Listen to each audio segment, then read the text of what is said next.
mais um TVT histórico com a realização da Movijar e produtora Cine Gomes. Aqui ao meu lado estou com a professora Rosana, que vem me acompanhando aí por esses episódios do nosso podcast.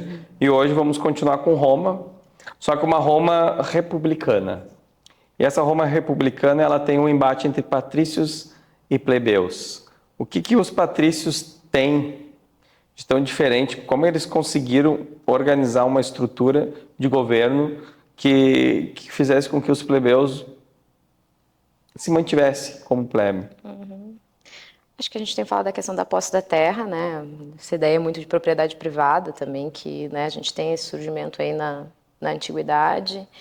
Nesse momento a gente tem uma influência, claro, da filosofia grega, né, em toda essa ideia de república, e muito pensar o que também é o que é república, né? O que é esse conceito de república, coisa pública, mas é pública para todos, mas é todos quem? Né? Quem é o cidadão? Quem é o cidadão? E daí, claro, né, obviamente, quem tomava as decisões políticas eram os patrícios, só que os patrícios que descendiam dessas famílias antigas, já que tinham essas posses, esses patrícios, eles não eram, obviamente, a maioria da população. Então, isso, cada vez mais, essa plebe vai percebendo que eles têm o poder em questão numérica, né? Somos aí muitos e podemos lutar pelos nossos direitos, né? Até a questão, Roma, ela acaba sendo pautada na lei das 12 tábuas, então são 12 leis que organizam todo uma cidade que vira um grande império futuramente. E aí tem o direito romano, que é outro legado que nós temos desse mundo greco-romano. Mas as questões entre plebeus e patrícios tem uma hora que vai dar um conflito muito forte. E começam as revoltas e os patrícios percebem que eles vão precisar empreender muito dinheiro para que essas revoltas sejam amenizadas. Eles precisam de um exército. Com Roma vem então a questão do soldo. Finalmente o exército ele passa a ser uma profissão. Então as pessoas romanas, os romanos, eles iam para lá, participavam do exército para ter uma profissão, até para ter um emprego, até para ter dinheiro. Eles recebiam um salário e fora os espólios das grandes conquistas romanas. E é dentro dessa situação que vem a política sobre a escravidão em Roma. E quem eram os escravos, né? Eram os povos realmente conquistados que recebiam uma doutrinação romana. A Roma levaria a civilização para todos aqueles que, de acordo com Roma, claro, não eram romanos. E isso foi a desculpa esfarrapada para poder impor, então, sua religião, sua cultura, a sua economia e viver, então, dentro desse status romano.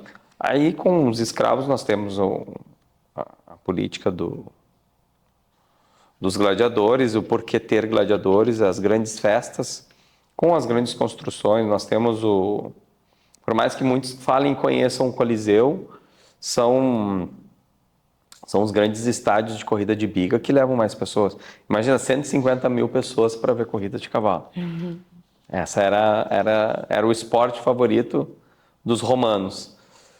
Mas a política ela vai entrar em choque dentro de Roma. Nós temos ali a ascensão desses patrícios, eles vão se alternar dentro do Senado como poderosos ou representante, e o choque com os plebeus vai levar então a uma representatividade dentro do Senado desses plebeus para amenizar as revoltas. E aí nós temos então o surgimento do tribuno da plebe. E os mais marcantes são Caio Graco, né, e o irmão dele, Tibério Graco, que tentaram fazer algo que nós tentamos fazer até hoje, que é a reforma agrária.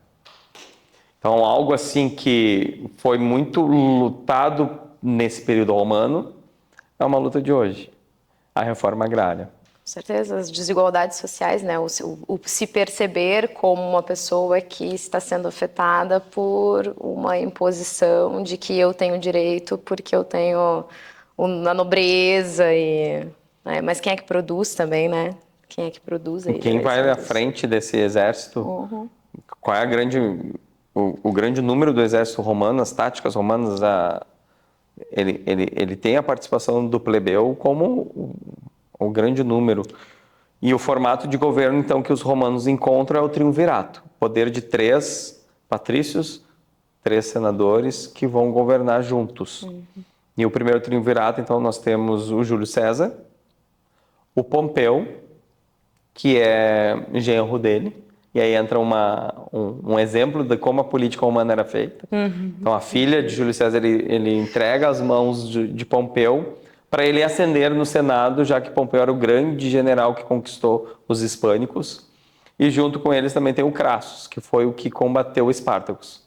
O grande prestígio dele foi ter excluído, ter exterminado a revolta de Espartacus, do escravo, gladiador, que foi um golpe muito duro no coração de Roma.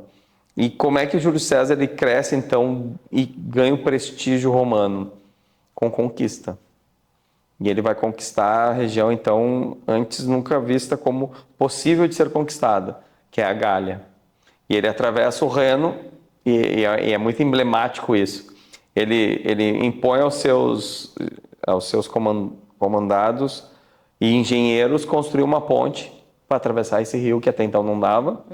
E a tecnologia romana de construção de estrada, de construção de pontes, toda essa tecnologia vem... O desenvolvimento das cidades também que a gente tem, né? Sem os grandes aquedutos não ia ter água suficiente para uma cidade tão gigantesca como foi Roma. E ele atravessa, então, mostra aos gauleses o seu poder, conquista os gauleses, ainda muito jovem, e retorna a Roma. E aí nós temos o primeiro grande embate romano, né, que é Júlio César contra o seu próprio genro, que o Senado vê como a única forma de parar. Imagina Júlio César chegando com todos os seus poderes e riquezas pós-Gália, que era algo tido como impossível. Sim.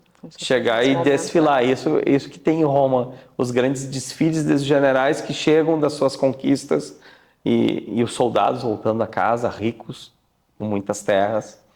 Então Roma chega... recebe o Júlio César após derrotar o seu genro, que morre na África. E aí a África tem um capítulo à parte, que é o Egito.